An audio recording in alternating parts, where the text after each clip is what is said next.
കൊച്ചിയിൽ ഓൺലൈൻ തട്ടിപ്പ് കേസ് ഒതുക്കാൻ എന്ന പേരിൽ കൈക്കൂലി വാങ്ങിയെന്ന പരാതിയിൽ കുറുപ്പംപടി SHOയുടെ പങ്കും വിജിലൻസ് അന്വേഷിക്കുന്നു.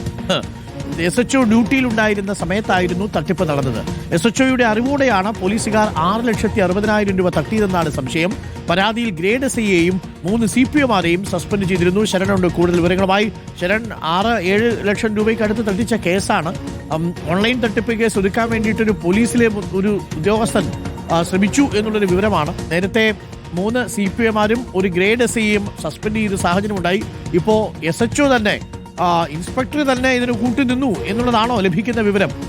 കള്ളൻ കപ്പലിൽ തന്നെയാണെന്ന് മാത്രമല്ല, കള്ളൻ കപ്പലിന്റെ ക്യാപ്റ്റനാണ്, കപ്പിത്താനാണ് എന്നുള്ളതാണോ മനസ്സിലാക്കേണ്ടത്?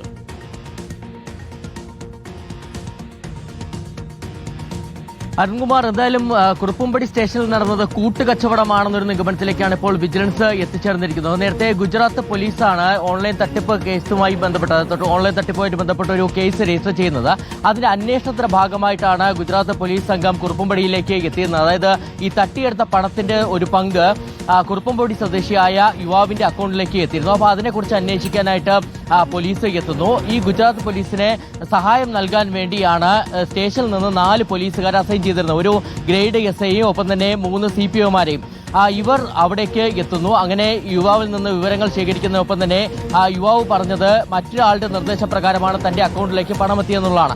അങ്ങനെ അയാളെ തേടി പോകുന്നു. അങ്ങനെ അയാളിലേക്ക് എത്തുന്ന സമയത്താണ് ഈ 4 പോലീസുകാരും ചേർന്ന് കേസ് ഒതുക്കി തീർക്കാമെന്ന് പറഞ്ഞുകൊണ്ട് 6,60,000 രൂപ വാങ്ങിയെന്നുള്ളതായിരുന്നു കണ്ടെത്തൽ. അതിന്റെ അടിസ്ഥാനത്തിലാണ് ഈ 4 പോലീസുകാരെയും സസ്പെൻഡ് ചെയ്തിരുന്നത്. ഇതോടൊപ്പം തന്നെ വിജിലൻസിന്റെ അന്വേഷണം തുടരുകയാണ്. വിജിലൻസ് പ്രാഥമിക അന്വേഷണം നടത്തുകയാണ്. അതിന്റെ ഭാഗമായിട്ട് ഇന്നലെ മിന്നൽ പരിശോധന കുറുപ്പംപടി സ്റ്റേഷനിൽ നടത്തുകയും ചെയ്തിരുന്നു. ഇപ്പോൾ വിജിലൻസിനെ സംബന്ധിച്ച് വലിയ സംശയമുള്ളത് ഈ SHOയ്ക്കും ഇതിൽ പങ്കുണ്ടെന്നുള്ളതാണ്.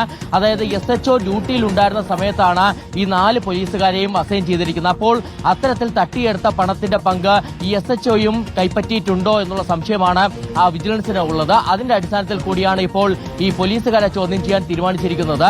ഇപ്പോൾ പ്രാഥമിക അന്വേഷണമാണ് നടന്നുകൊണ്ടിരിക്കുന്നത്. ഇനി സ്വാഭാവികമായിട്ട് കേസ് രജിസ്റ്റർ ചെയ്യേണ്ടതുണ്ട്. അങ്ങനെ കേസ് രജിസ്റ്റർ ചെയ്ത ശേഷം ഈ SHO അടക്കമുള്ളവരെ ചോദ്യം ചെയ്യും. പങ്കുണ്ടെന്ന് കണ്ടെത്തി കഴിഞ്ഞാൽ അവരുടെ അറസ്റ്റ് നടപടികളിലേക്കും വിജിലൻസ്